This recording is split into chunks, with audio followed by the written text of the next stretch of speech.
Police were called by the London Ambulance Service to a house in Camden Square, Northwest 1, shortly before 16:05 hours today, following reports of a woman found deceased. On arrival, officers found the body of a 27-year-old female who was pronounced dead at the scene. Next of kin have been informed, and I can confirm that the deceased is Amy Winehouse.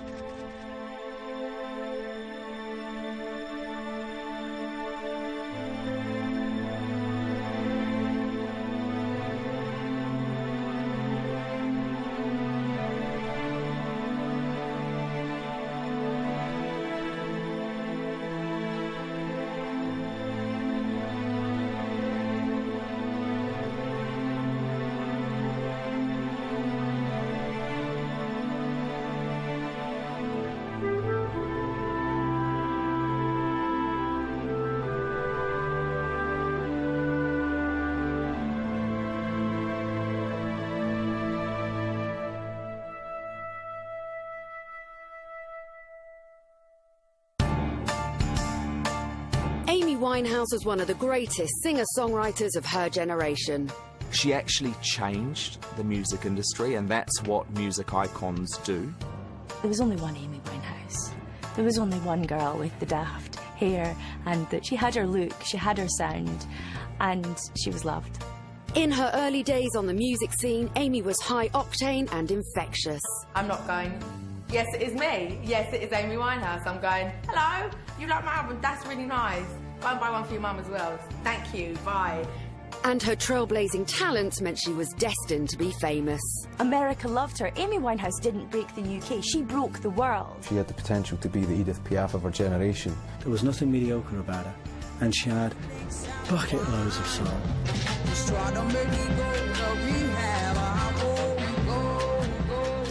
But Amy was headstrong and reckless, and her fame and fortune was gained at a terrible cost.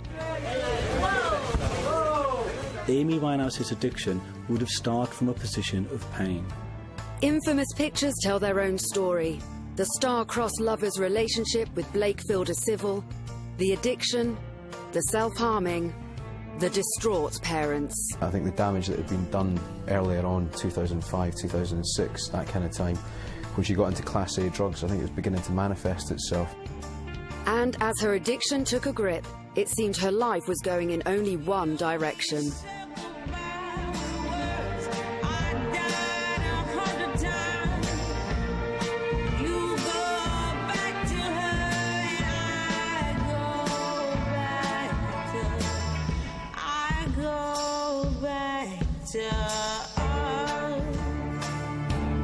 On Saturday, July 23rd, 2011, Amy was found dead at her home in her beloved Camden Town, London.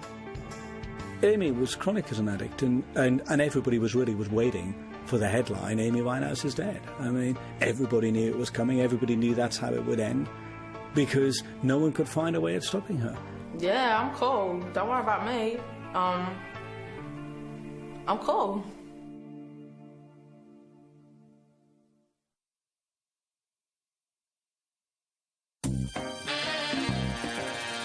I first met Amy in 2003 at the Brit Awards. It was the year before Frank was released. To be honest, nobody really knew who she was. I was wearing a dress with lots of tassels on. She came running up to me and said, mate, love the dress, love the dress. I looked at her and I kind of recognised her. She was this chubby-faced, young, energetic, full of life, having so much fun. You could see that she was visibly thinking, I'm at the Brits, this is amazing. Amy was hilarious, that's the first thing. She loved making jokes, she loved taking the mickey out of people, and she found her jokes hilarious. That's the other thing, she found herself funny. But yes, at the same time, she could be quite belligerent too, she could be quite rude. If she didn't want to do something, she'd say it. I mean, I think the fact of the matter is, when you are that under the influence of alcohol or drugs or whatever it happens to be, you lose your defences, they come down. So she didn't have that natural thing where she was polite to anyone. She just said what she thought all the time. Well, I'll be rude if I have to be rude. If I do that now, you know, I'm never going to change. I will be rude to you now if you're rude to me, but that will never change. I think she definitely had a big force behind her. So when she was in a room or backstage, everyone wanted to be around her. But at the same time, there was an element of morbid fascination, I guess, about just looking at how low at times she had come. Although her management tried to control Amy, it just didn't work. Towards the end of her life, if she was out and about, spotted a journalist she liked, she'd go over to them and hug them. Amy was all about the love, and that's what her dad Mitch said. She was all about loving, she loved too much, and she couldn't help herself. And at times she was very honest too, about how much she drank, about blotting out the pain. And a really candid girl that was almost lost in this world where everybody wanted a slice of her. People never used to come up to me in the street and say, "Oh my God, you're Amy Winehouse." People never used to say that, and they do now, but I won't say that's a change. I mean, that's an obvious change, but I'm not changing. I'm not going, "Yes, it is me. Yes, it is Amy Winehouse." I'm going, "Hello, you like my album? That's really nice. Go and buy one for your mum as well. Thank you, bye." A doctor is alleged to have seen Amy 24 hours before her death. She was getting weekly visits and reported all was well.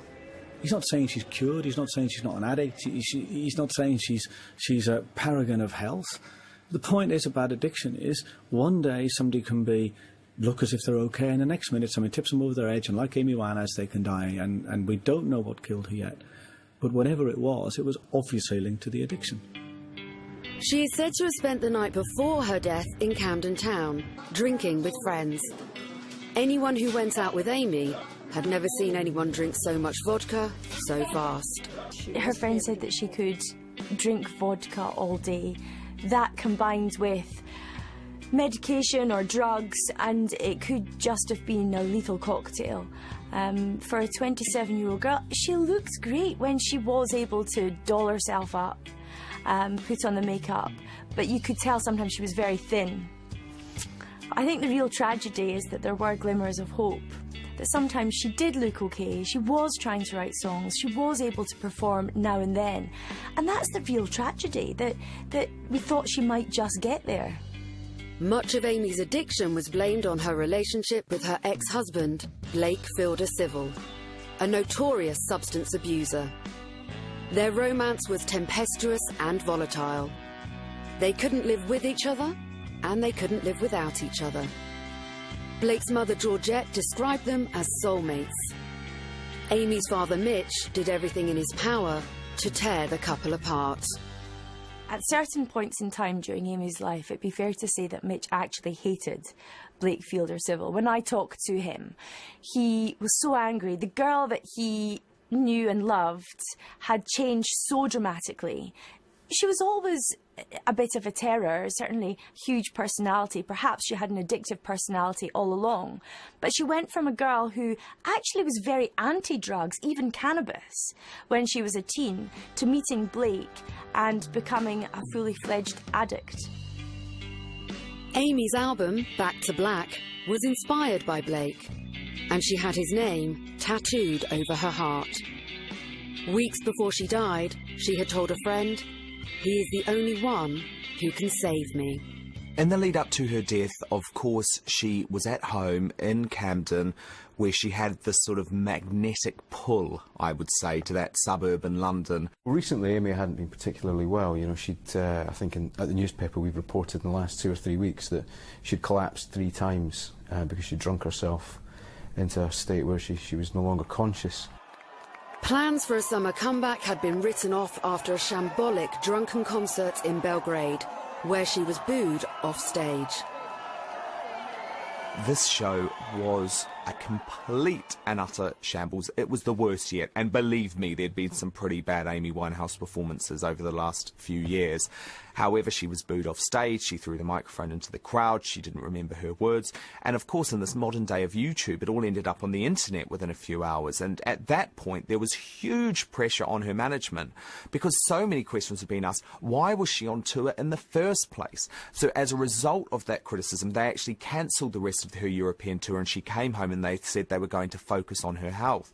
When you've been put up there, when you've had 5 Grammys in 1 year and a Brit Award for Best Female, and then you go from that to being booed, to being panned, how would you take that? and somebody like Amy wasn't strong enough to take it. After the travesty of the Belgrade concerts, Amy retreated back to Camden to lick her wounds. She became secretly engaged to film director Reg Travis, but Blake was still very much on her mind. There was speculation, actually, that in the final days, Amy had been having these conversations with Blake Fielder Civil, her ex-husband, who was in prison, and that perhaps Red Travis, who had been her on-off boyfriend for some time but had been very close to Amy, had actually overheard some of those conversations and had ended up calling things off with Amy. Now, that would have led to a very volatile situation if it is the case. Could that, and her tour cancellation, have driven Amy over the edge? She was spending a lot of time in Camden, drinking a lot, of course, and on quite a few benders, it appears, before that terrible day. Security checked on Amy in the morning on Saturday at 10 o'clock and she was still breathing, fast asleep. And they checked again in the afternoon and she wasn't breathing, so there was about 6 hours between her last being checked and the time she died. At the shocking news of her untimely death, Amy instantly became immortalised, joining the notorious 27 Club. And look at the names: Jimi Hendrix, Janis Joplin, Jim Morrison, Kurt Cobain. These are all people, Brian Jones of the Stones, these are all people who died at 27. And sometimes people get on a certain trajectory and come hell or high water, you can't stop them.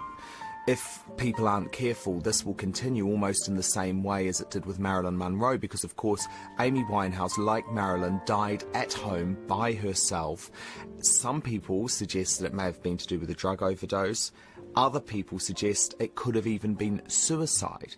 Now, I never believed that Amy was suicidal. However, she had, by all accounts, just had quite a nasty temporary breakup with her boyfriend of the time, Reg Travis, and was back in contact with the love of her life, her ex-husband, Blake Fielder Civil, who was behind bars. So you can imagine the effect that that must have had on her psychologically. There's an awful lot of speculation around Amy's death, and that's quite telling in itself, because if you look back a few years, you wouldn't have been surprised if she had overdosed. However, friends talked to her a couple of days before she died, said she was fine. She was on stage, actually, with Dionne Bromfield, who she really supports, and she seemed... there were glimmers of hope that she was getting there. And that's why there is so much speculation. It's not a clear-cut case that she overdosed. It may be that her body gave out. She's been through so much and put her body through so much and had so many health warnings. It may just be that her body gave out in the end. But how did it all begin for Amy Winehouse?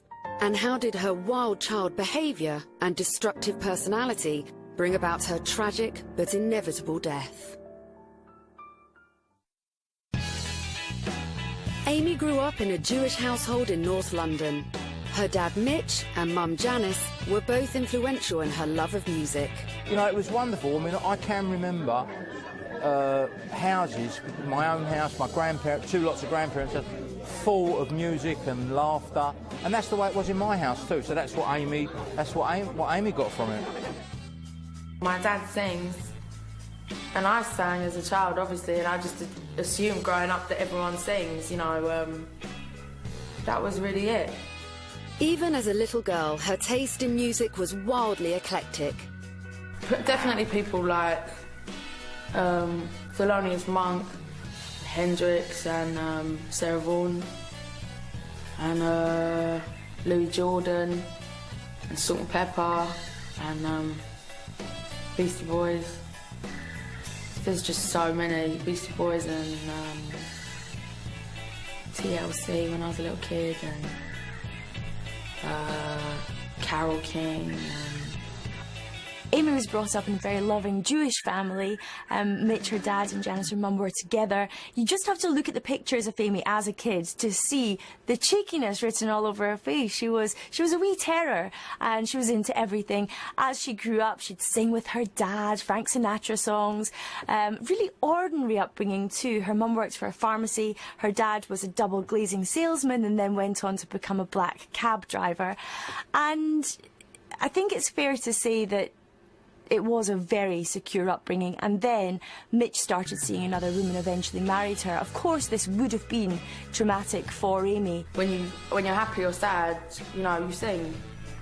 That's it, you know. Amy, when she got to early teens, rumour has it, and it will be legend has it very soon, that she arranged her own audition at the Sylvia Young Theatre and Art School. And she wowed them, of course she got in. But she played up like a second-hand lawnmower, and she was always yelling and talking in class and not really fulfilling her talent. They knew she was talented, but what do we do this girl? She's disrupting all the other ballet dancers. So they expelled her. And then she went to the Brit School, and she also got thrown out of there. But she didn't need it, because Amy Winehouse was a force to be reckoned with. She's ballsy. She would tell you exactly what she wanted, and she was going to get it, Brit School, theatre school or not. And she did. A very significant step in Amy's musical career was getting her first guitar. It was actually a present for her brother Alex, but she loved it and started singing and songwriting. Her boyfriend at the time, Tyler James, said, "This girl's good," and sent a demo tape to 19 Management, Simon Fuller's company. He signed her up. They kept her as a bit of an industry secret. They knew she was good, didn't quite know what to do with her. And then eventually she got a publishing deal with EMI. Amy was then headhunted from 19 Management by Darkest Bees, then A&R director at Island Universal. By now she had totally aligned herself to the strong R&B and hip-hop movement rushing through the British music scene. I was very influenced by jazz and hip-hop from early, you know, from maybe, I mean, seriously, I mean, that I knew that it would be the thing, the direction I would follow in my life. Maybe when I was 13 is when I knew that I would have to follow that music, because there was nothing else that spoke to me. And today, you know, I'm reminded every day how important music is to me. You know, people say, it's just music. Or Lisa from Steps, it's just a laugh, it's just music. And you're like, no, nothing else speaks to me the way music does. That's why I'm doing what I'm doing, you know.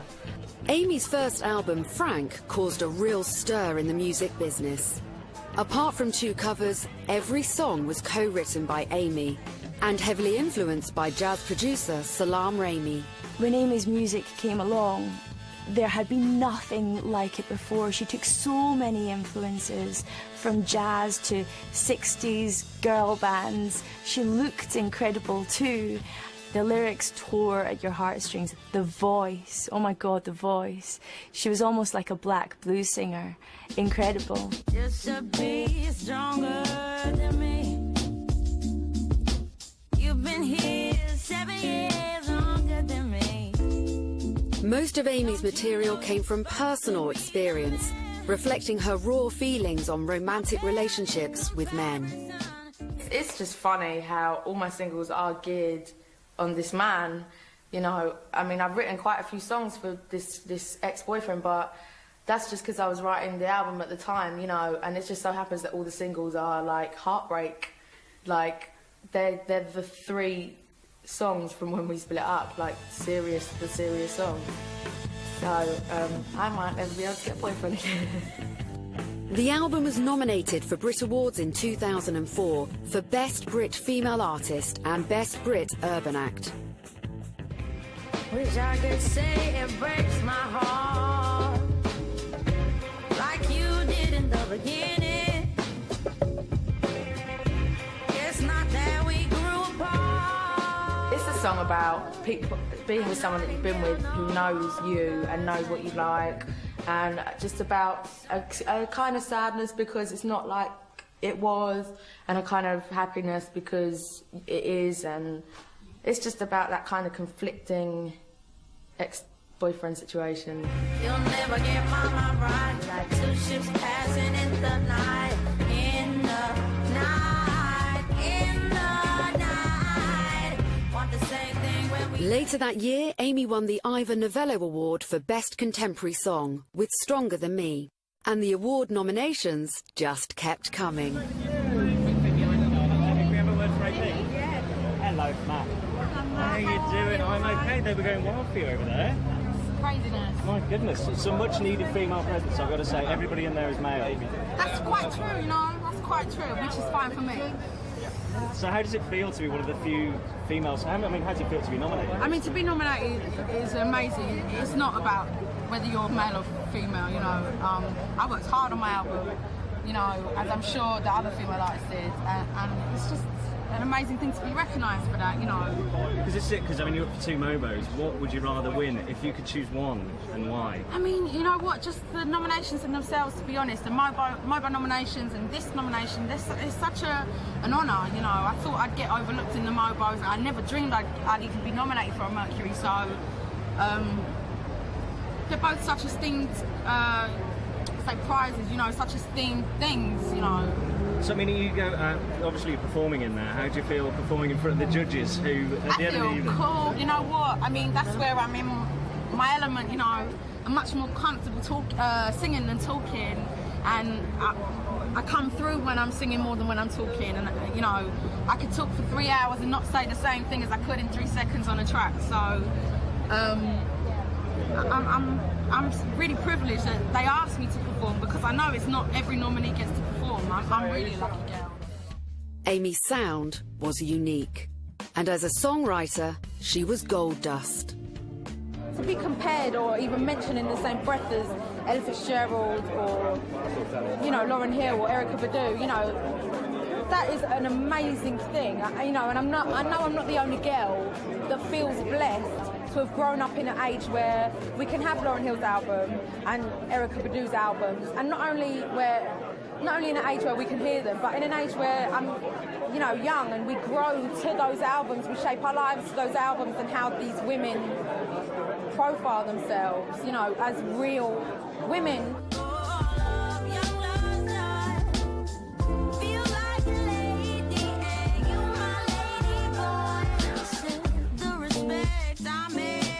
She put so much soul into her music. She wrote her songs herself, and when she wrote her song, it was like putting her blood and guts on the table. And that's what made her so special. That this is not like some kind of, you know, manufactured pop. This is somebody who writes from the heart, who sings from the heart, who performs for the heart. That's really what I'm going for, you know, is people to just connect to it emotionally and feel like, I don't know, like they're just getting me, you know what I mean? Probably more me with the, more me with the music than I am on any TV thing or any radio thing, because it's me, it's my music, is the only area in my life where I'm fully confident and fully embrace everything, you know what I mean? So yeah.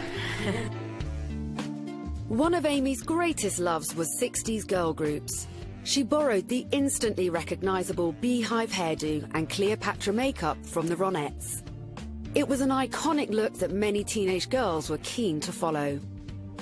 And even got the approval of fashion designer Karl Lagerfeld. And Amy Winehouse, what do you think of her and her style? I think she's a very gifted person, and I like this hairdo. I took it as an inspiration because, in fact, it was Brigitte Bardot's hairdo from the late 50s and 60s. She used to invent that, what the French called the choucroute, and she made it with her dark hair. So I thought it was the right moment, because for me it's a double clin d'oeil. It's Brigitte Bardot and Amy Winehouse.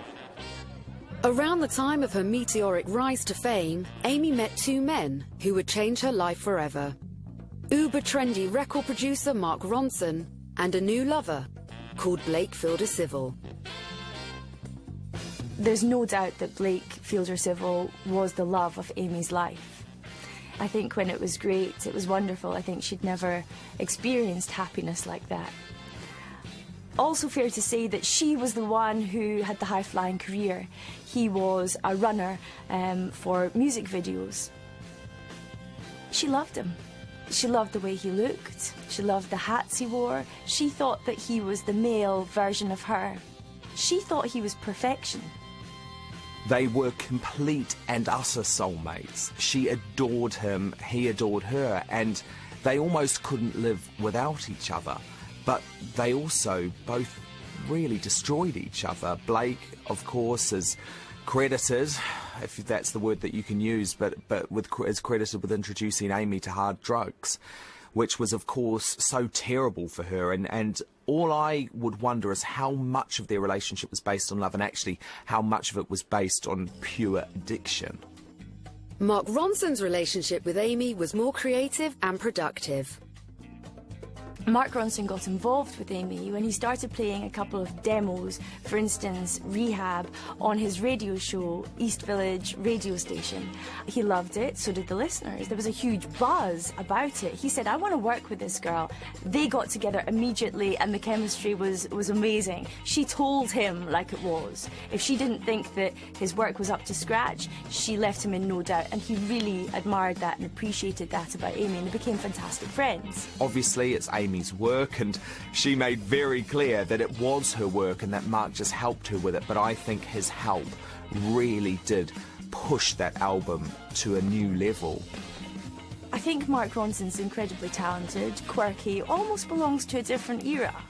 The way he looks, quite eccentric, a perfectionist, and getting together with somebody like Amy, a match made in heaven. Because they didn't follow the normal route of let's tick the boxes and make a hit. They thought, no, we'll do it our way. We'll create something original and something, ultimately, that will absolutely last the test of time. The combination of Winehouse and Ronson was musically electric. Back to Black was created. And it would go down in history as one of the most highly original albums of the 21st century. But of course, the inspiration behind this album was Blake Fielder Civil, and the passion that she put into that album was about her passion for Blake. At the time they met, Blake had a girlfriend, and he would often spend the night with her. Hence the line, you go back to her, and I go back to Black.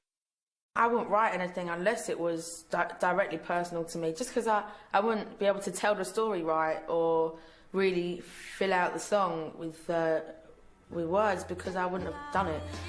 Amy said at the time, whenever he spent the night with her, I would hit the bottle for comfort.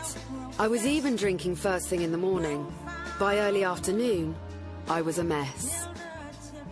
The one thing that continues to interest me is human behaviour and interaction between two people, or even the relationship between me and inside me. As Amy became more and more dependent on drugs and booze, her record company then tried to get her to go to rehab. And of course, she was having none of it.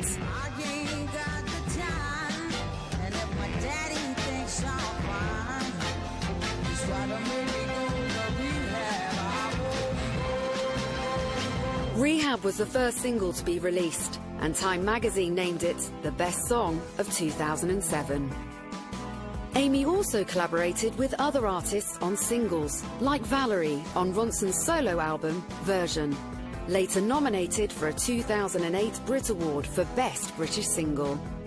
Along with Ronson's unique production style, it was Amy's vocals and lyrics that continued to astound the critics. On the deluxe version, I think it is, of Back to Black, she does an additional version of Love is a Losing Game. And again, she sings that with so much heart and so much soul. And then when the song's finished, she turns around at the end, there's a pause, and you to hear her say, is that all right? And you can see in that both her brilliance and her insecurity. She's just done something totally incredible, totally magical. She's done a rendition of this song that could move a stone statue to tears. She's really delivered this. And then she says, all right, because she needed the approval of others. She was incredibly, and when she was performing on stage, she was sometimes looking for reassurance from the band.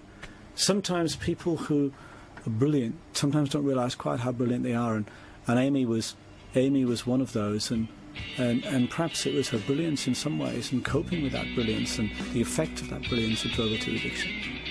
It can be draining when you have written a song about something very, very serious to you. It can be draining, but also it gives you energy. You can get energy from writing a song about something personal, because you are kind of shaking it off. And once you put it in a song, that's it, it's done for me. Or once I have put situations in a song, I'm cool about them and I think, yeah, dusted, I'm cool now, you know, and it does go both ways, yeah. Thanks. Thank you very much. Hello. Hi, all right. Hello and welcome to the Brits 2007. On Valentine's Day 2007, Amy won a Brit for Best British Female Artist. She was also nominated for Best British Album. Have a quick look at this set. Feast your eyes, magnificent. It looks like one of Amy Winehouse's tattoos.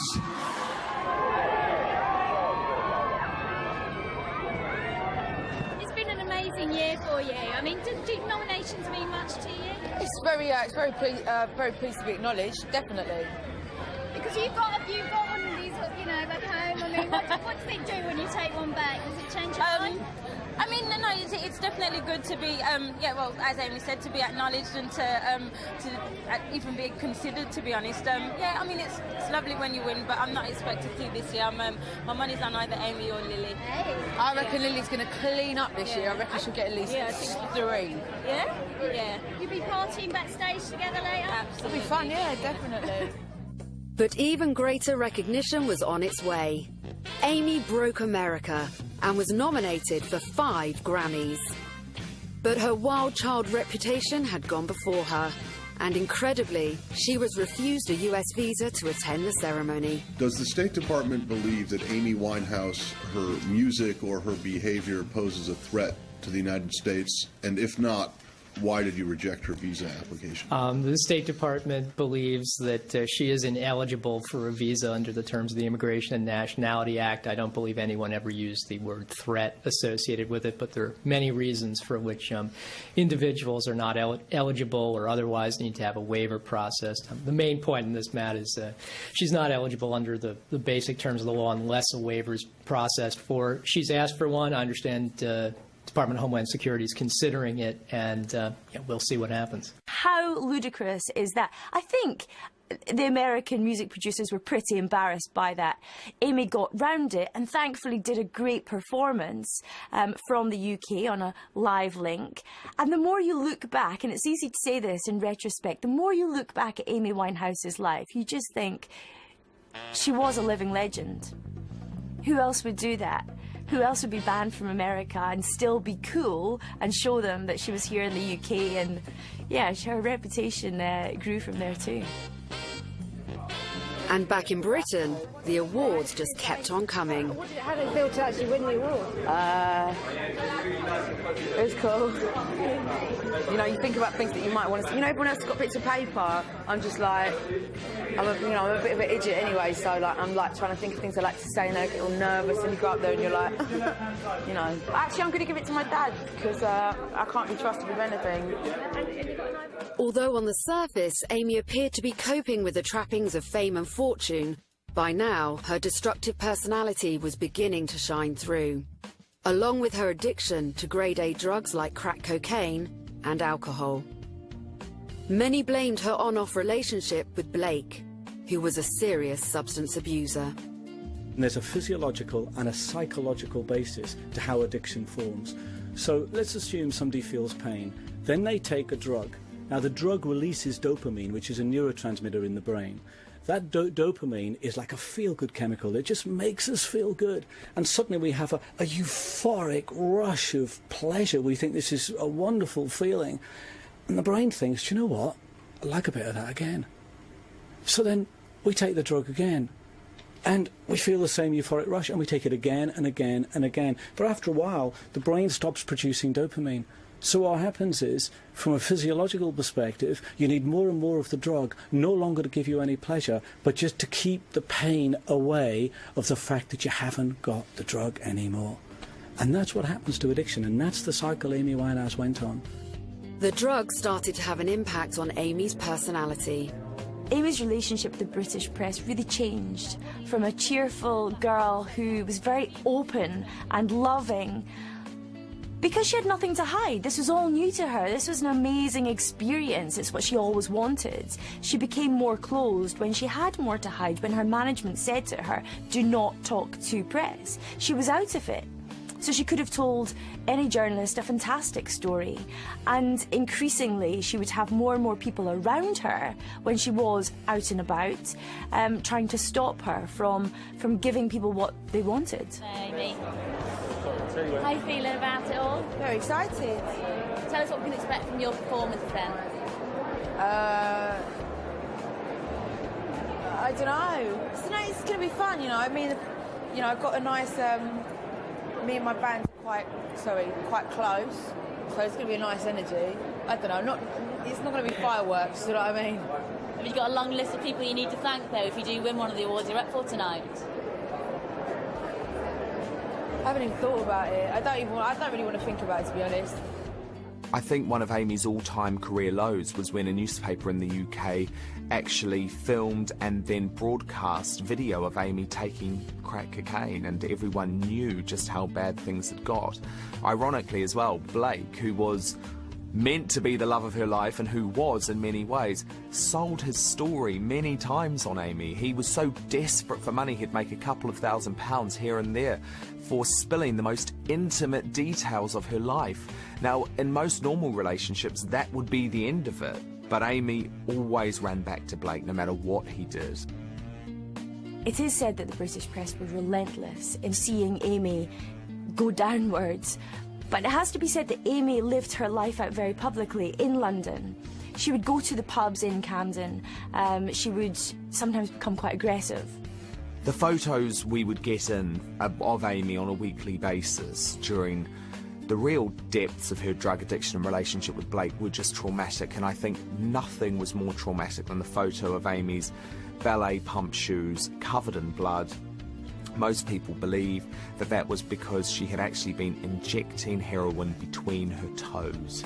It was grim, it was awful, and here was this icon of our times reduced to that. The public gets, as the song goes, what the public wants. And the public want to see images of people on the road to ruin, they want to see images of Amy Winehouse, and they want to look at the path she's on. They may feel for her, they may feel sympathy for her, but sometimes it's a bit too much like gossip and sensationalism. In August 2007, Amy and Blake announced their engagement. And a month later, they married in Miami. Amy's father, Mitch, made his feelings about Blake crystal clear to the press. Seeing his daughter become emaciated, covered in tattoos, worrying for her health, Mitch said to me, "I hate that man. I would do anything to get him out of her life, anything at all." And I can understand if I was in Amy's parents' position, the one thing I would want to do would be get her away from Blake. There is absolutely no question about that. But there's a difference in the impulse to want to get Amy away from Blake to actually blaming Blake for everything that happened, and they're two separate issues. What Blake did was make drugs, hardcore drugs, you know, crack cocaine, an everyday part of his relationship with Amy. And that became everyday life for her very quickly. She had a very addictive personality. It seemed that they could, and they both said as much, they couldn't be with each other, they couldn't be without each other, they almost loved too much. And they've been compared to Sid Vicious and Nancy many times. The feelings were so strong. Georgette, who's Blake's mother, said that they were soulmates, Amy and Blake, but they were both as bad as each other. They both dragged each other down. And it's well known that when two addicts get together and they're in a relationship, if one tries to get clean, the other will often bring them back. It's like if two people smoke. One of them smoking, the other will give in and say, "Oh, I'll have one." They were both as bad as each other, and they loved each other so much that it destroyed Amy. Reports started to circulate that Amy could be violent when she was under the influence. When it comes to some of Amy's violent behaviour, you know, it's not a case of whether you can justify it or not. She's an addict. When she's an addict, when she's very, very wired at the best of times, she's always very, very passionate and very driven. But when you put the drugs inside her, you know, that behaviour becomes totally unpredictable. So yeah, she's capable of all sorts of things, you know. She slapped a photographer, I think she spat at Pippa Middleton, which is like, after the royal wedding, is equivalent of shooting Bambi, you know. It's totally socially unacceptable. Of course it's socially unacceptable. That's the sort of things that addicts do. But actually what we need to understand before we judge the person, judge the situation and assess the situation those people find themselves in. It's not a case of condoning it, but it's just a case of saying, look, you're dealing with somebody here who has a serious health problem. Amy was incredibly violent at times when she was under the influence. I mean, I think a lot of people get like that, but one of the differences was Amy was that, you know, if she went out, she was surrounded, she was mobbed. At times there could be hundreds of cameras around her, hundreds of fans as well. And I do remember reporting stories where Amy had just whacked fans in these rages when she was trying to get home from one of the pubs in Camden. So during her darkest, lowest moments on drugs, it wasn't nice to witness, it wasn't nice to be around. In 2009, Amy assaulted a theatre manager at a Cinderella pantomime, and a few months later pleaded guilty at Milton Keynes Magistrates Court. Ms Civil has been given a 2-year conditional discharge. She's also been ordered to pay an £85 fine and £100 in compensation. Then came the shocking news that Amy was self-harming, and that Blake was doing it with her. It had been a continuous habit with Amy since a teenager. Self-harm is a complex phenomenon. It's estimated that 1 in 15 teenage girls, sometimes more, actually self-harm to some degree or other. Some people who've been sexually abused will self-harm, or some people who've gone through some trauma as children, they'll begin to self-harm. It's just another strategy to ease the pain, and that too could become a compulsive behaviour pattern, just like any other addiction. When Amy was self-harming, and that happened when she was in her relationship with Blake, and at times they even appeared to do it together, that was for me, one of the most unsavoury parts of her decline, because you just knew something was really, really wrong to be doing that. I mean, she was just married, she was with the guy, she had all the success she wanted in the world, so why was she self-harming? It made no sense.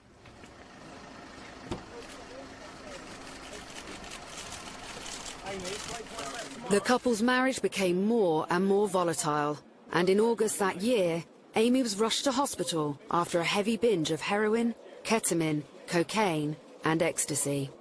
As they spiraled into addiction, Amy and Blake's lives became like a soap opera. Blake was arrested a few weeks later for assaulting a barman and carrying an imitation firearm. He was sentenced to nearly 3 years in jail. In the end, Amy would do anything for Blake. She was desperate to keep him out of prison, and there are rumours that she even tried to pay people off to keep Blake out of the police cells. But it just didn't work. She couldn't do it. He was a bad apple, and he was always going to go down. The next chapter in the Amy Winehouse story saw Amy retreat to the Caribbean island of St. Lucia in an attempt to get her music career back on track. Meanwhile, Blake remained in prison. She did actually spend weeks and weeks on end in St. Lucia. I think the record company thought this would be a good opportunity for her to finally work on that third album. So they did set her up in a record studio on the island, but in the end, from what I was told, the material they were getting was just not up to scratch, and most of it was scrapped. The word on the street was that Amy was off the drugs, but the serious addiction now seemed to be alcohol. Word filtered back through tourists that she was on her hands and knees every night crawling around because she was so drunk. She was a girl who clearly was tortured, no matter where she was.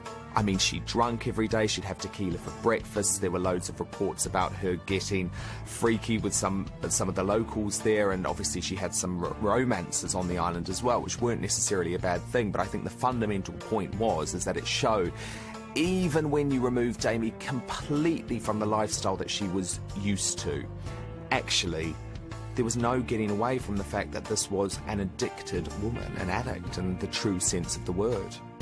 People have said, was St. Lucia a good or a bad thing for Amy Winehouse? But, you know, it's just a place. You know, Amy Winehouse took herself and her problems and her addiction wherever it was she went. And there were some things that were better for her than others. There was no doubt that her codependency with Blake was very destructive for her. And there was no doubt there were some people, like a relationship with Mark Ronson, which was actually very good for her, more beneficial for her.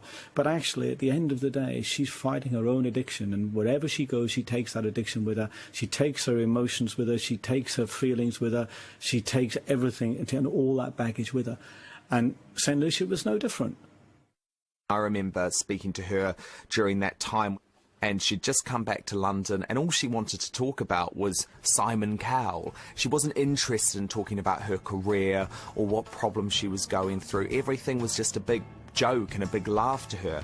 The absence of a third album was also highlighted by the fact that Amy had contracted emphysema, a lung complication aggravated by her chronic abuse of crack cocaine and smoking.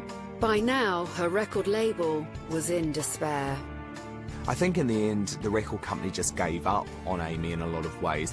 They didn't want to put any pressure on her to release a third album or to record a third album because they knew how emotionally vulnerable and fragile she was. So actually, because I think they felt the stakes were so high, Back to Black was such a brilliant record, they weren't going to release something until they knew it was spot on. After 9 months on the Caribbean paradise, Amy came back to Camden in the summer of 2009. Blake's new partner was now pregnant, and after Amy admitted adultery, Blake filed for divorce. But it said that Amy didn't really want it, and even fought against it. She said at the time, "I won't let him divorce me. He's the male version of me, and we're perfect for each other." There's no doubt there was an addictive side to the relationship between Blake and Amy. I mean, ordinary couples who've been in a relationship and split up can sometimes find it very difficult to let go. You know, sometimes they would get back together again, or maybe they just sleep together once or twice more, or it's very difficult to let somebody go. When you're an addict, which both of them were, it becomes even more so, especially when you're living your relationship in the glare of the global media. Amy could never let go of Blake. I remember writing about her divorce at the time, and I broke a lot of stories around the fact that Amy just didn't want to let Blake go. She didn't want this divorce. It was something that was almost forced on her, and Blake in the end didn't want it either. And he was with other women and sort of flaunted it in front of Amy's face, but when it came down to it, everything they did was to affect each other, and they did have some almighty bust-ups, but fundamentally they loved each other. They were a bit like Romeo and Juliet. Nothing could keep them apart. Upon their divorce, and at his own request, Blake received no money in the settlement.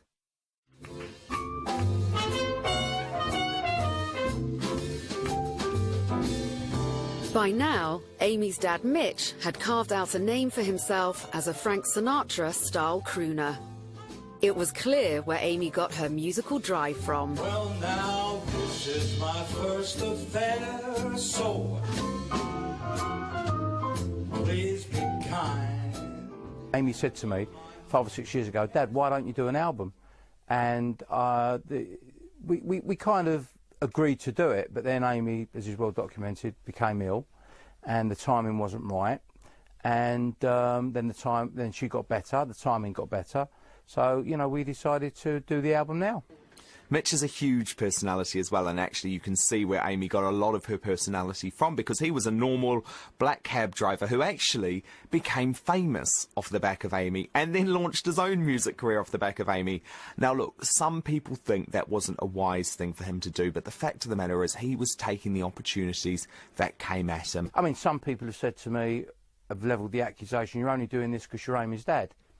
It's true. I am only doing this because I'm Amy's dad. I wouldn't get the chance. I could be the best singer in the world, but at 59, nobody else would give me a shot.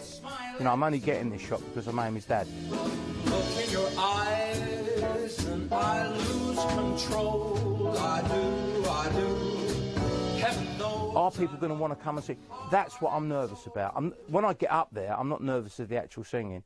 But that moment when you open the curtain, you go, shit, there's 3 people sitting in there, and one of them's my auntie, you know, it's a bit, that I find a bit daunting.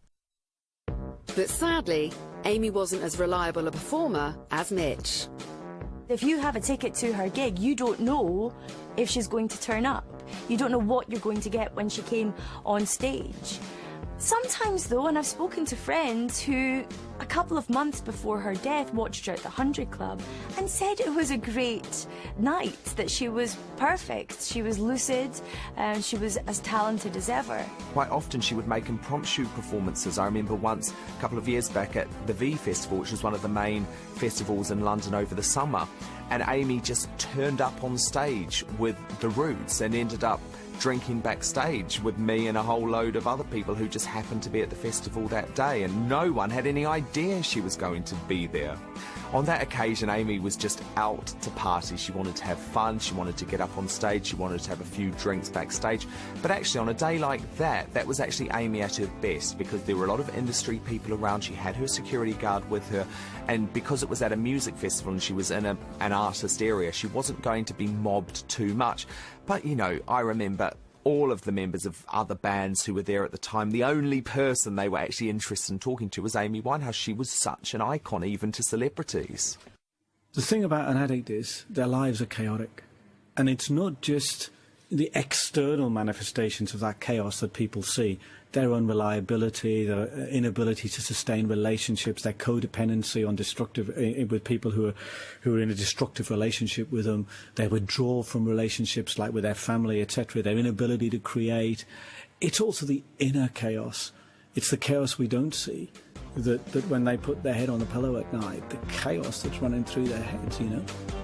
Despite all of Amy's problems, music producer Mark Ronson, now a rising star, was still keen to work with her. Mark Ronson and Amy Winehouse always had an electric relationship. When they worked together, it was so inspiring. And also, of course, they were very good friends.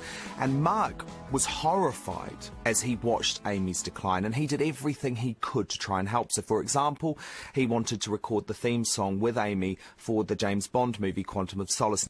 She'd be perfect at it. The big booming Shirley Bassey-esque voice, but done in Amy Winehouse style. But when she turned up, the drink, the drugs affected her performance. She couldn't perform. There'd be another bender, or she'd fall asleep in the studio. It was a disaster for him. How's it all going? Yeah, really well. What about the Bond theme? Are you going to do that? Well, to be honest, I don't know, I had a bit of a deadline, but everything I'm writing is so kind of atmospheric, and some sound effects and all of that kind of stuff that I'm sure they'd like anyway. So if they like one of them, they can have it. And what would you say to your fans who are worried about you? So I'm alright.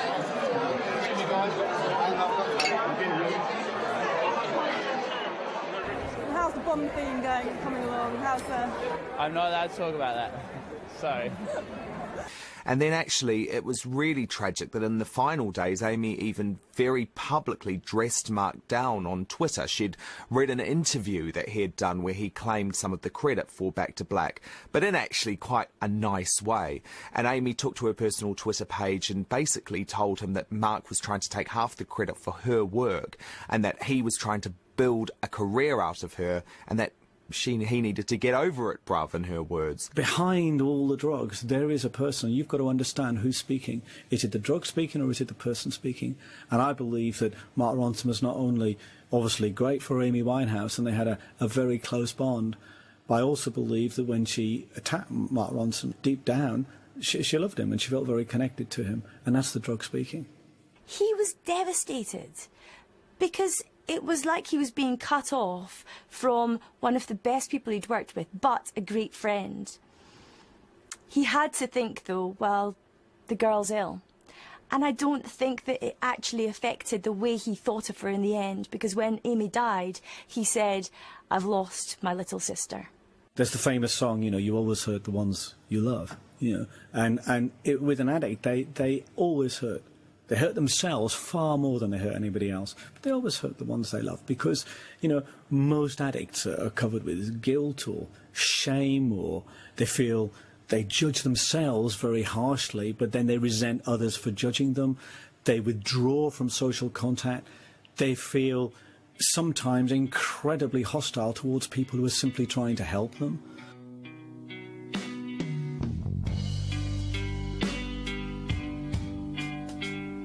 In her final 2 years, Amy seemed to find some form of security with film director Reg Travis, although many believe she could not break the bond with Blake. There's no doubt Amy was still in love with Blake at the end of her life. She really couldn't accept that he was with another girl, that he had a child. What's really heartbreaking is that Amy Winehouse said, "I love singing, but I was put on this earth to be a wife and to be a mother." And she was a wife to Blake, but she never got to be the mother that she so craved to be, and she had to watch the love of her life have this child with somebody else. Indeed, Blake's partner came forward to say that he's absolutely devastated about her death, and that she kind of knows that she's always going to be second best to Amy. She saw them together, Amy and Blake, and said that they were soulmates, which is quite hard for a woman to accept, that you're never going to match up to the love of your partner's life. Amy's mother Janice had never been as damning as Mitch in her criticism of Blake, and in many ways she had become resigned to Amy's wild lifestyle. Now, Janice loved Amy. She looked like Amy. It's heartbreaking when you see the two of them, very similar facially. Janice, I think, faced heartbreak well before Amy's death, because she said that she felt her daughter was playing Russian roulette with her life. She met Amy the day before she died, and what she can take with her at least is that Amy said, "I love you, Mum," when they were parting. However, Janice said, "I don't know how long she'll go on," because she really was out of it. Still only 27, by now, Amy had pushed her body to its limit. Amy was completely ravaged by her years of drug addiction, crack cocaine, and then she had emphysema, which was really made things particularly difficult for her from a health perspective, and meant that her addiction to alcohol became even more traumatic to her physically. The impairment of cognitive capacity, the impairment of judgment, it wrecks your body. Drugs wreck your body. But the point is, every addict knows that. You know, it's no secret. Amy's decline was obvious at her final appearance on stage in Belgrade. Now, what her manager did was give her small gigs where she was the support act. He didn't want to put her in a stadium with tens of thousands of people, because that would be too much for her. But even the small gigs she was playing, she couldn't handle. There was a feeling with her management that, come on, she's ready. There were glimmers of hope there that she was back on her feet, but she couldn't handle the pressure.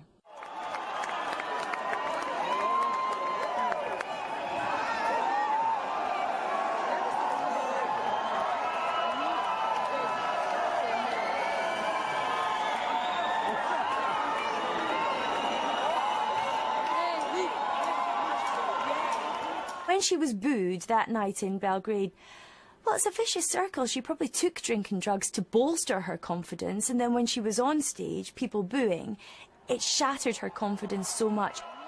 Now, again, is there an argument to say, actually, maybe she was safer when she was on the road and performing, because at least she had her support network around her, at least she was doing something? As Eric Clapton once said to Pete Townsend, Pete Townsend said, "Oh yeah, he really creates better when he's on drugs." No, said Eric, you think you create better when you're on drugs. And sometimes, because addicts become unreliable and because their lives are chaotic, and then there's external pressures on them to do what they used to do before, which is write great songs or create great books or perform brilliantly in public, and they can't do it anymore. They're shot. They can't do it. And then that creates an added pressure, and that's the cycle that goes on, and that undoubtedly happened with Amy.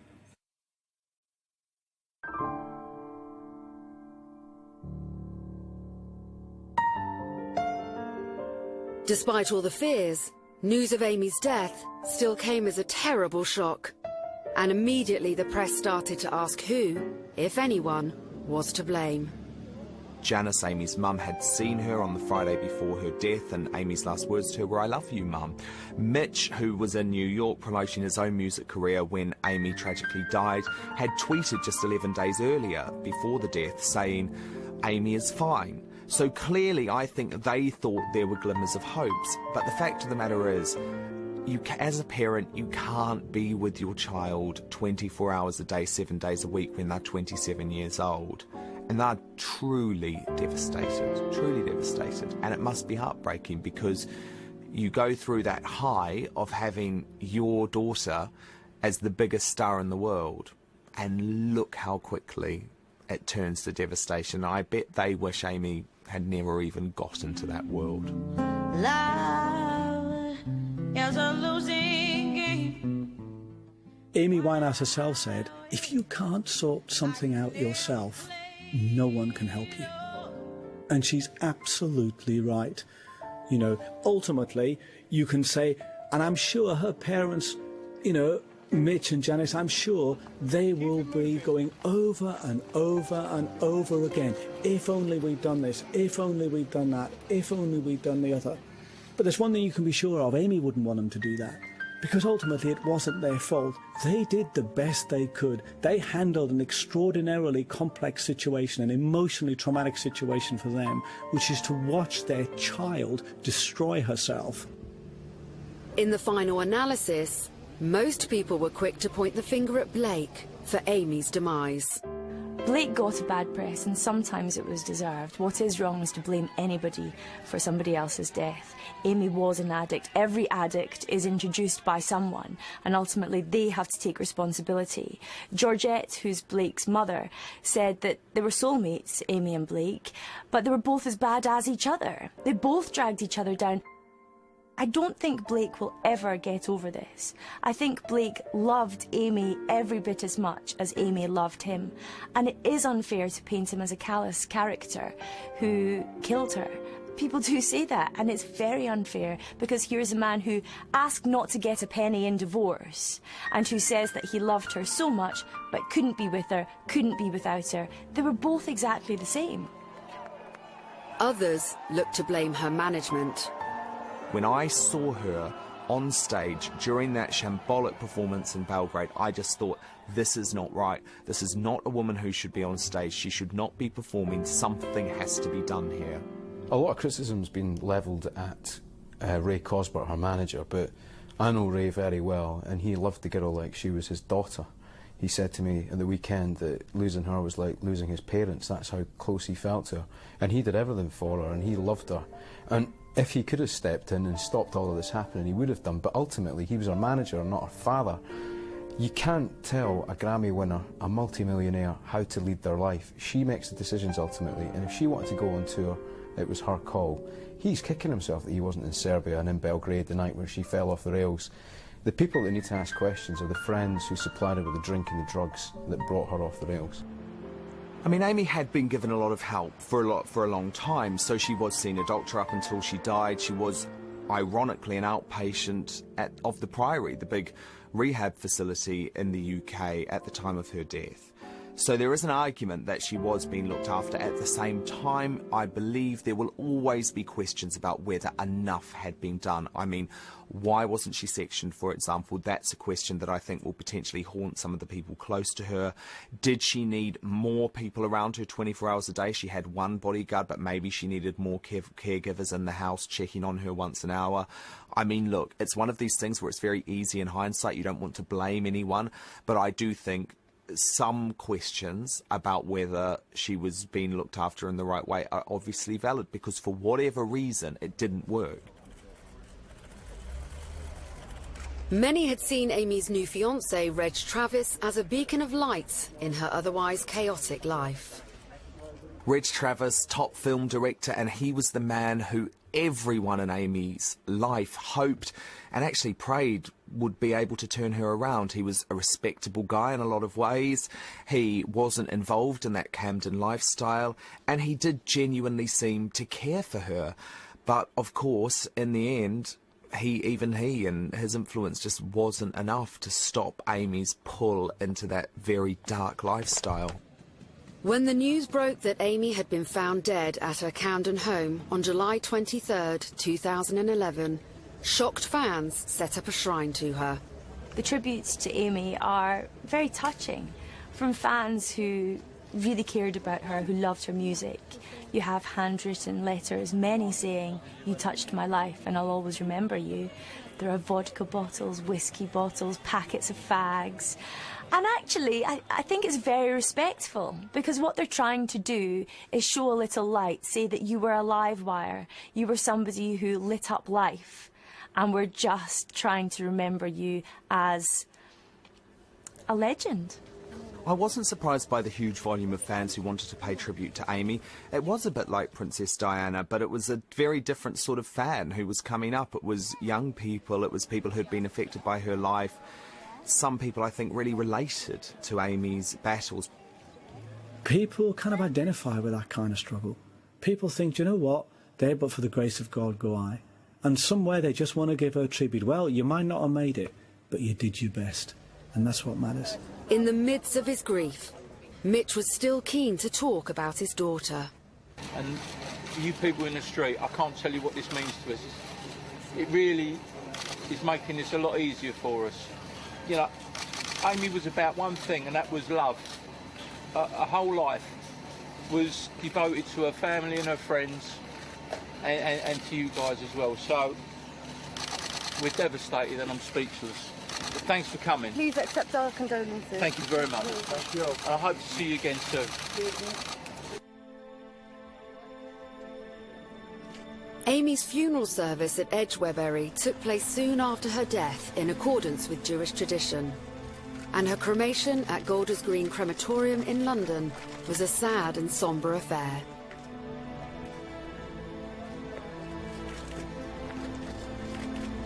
I met Mitch twice and interviewed him extensively both times. The first was the first time he'd actually publicly been interviewed, and it was maybe 6 years ago when Amy was really quite ill. And I said to him, it must be heartbreaking for you to know that people have almost penned her obituary because they're waiting. And he said, you know, Martel, it's something I've done myself mentally. I've penned her obituary many times. What's tragic is that that came to pass.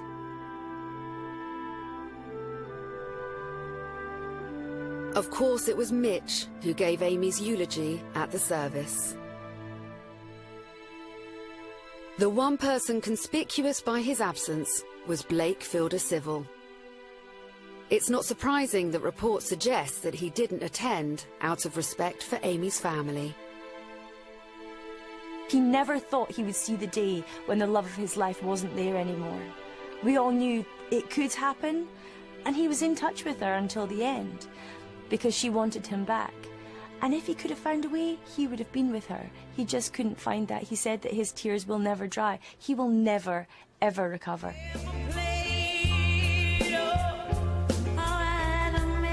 Amy's voice has been compared to some of the greatest singers of all time.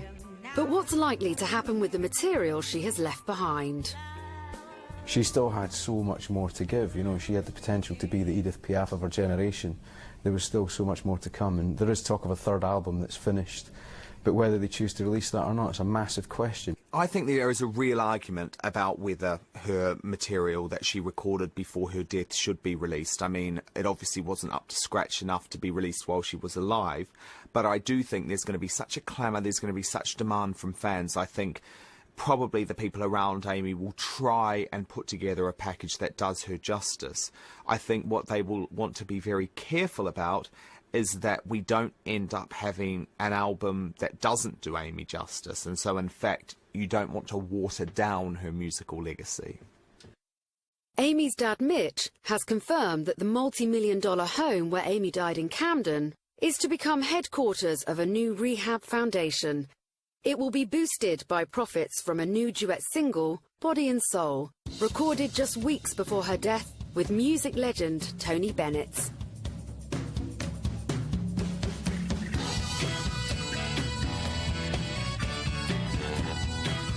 Ever controversial, this was Amy Winehouse.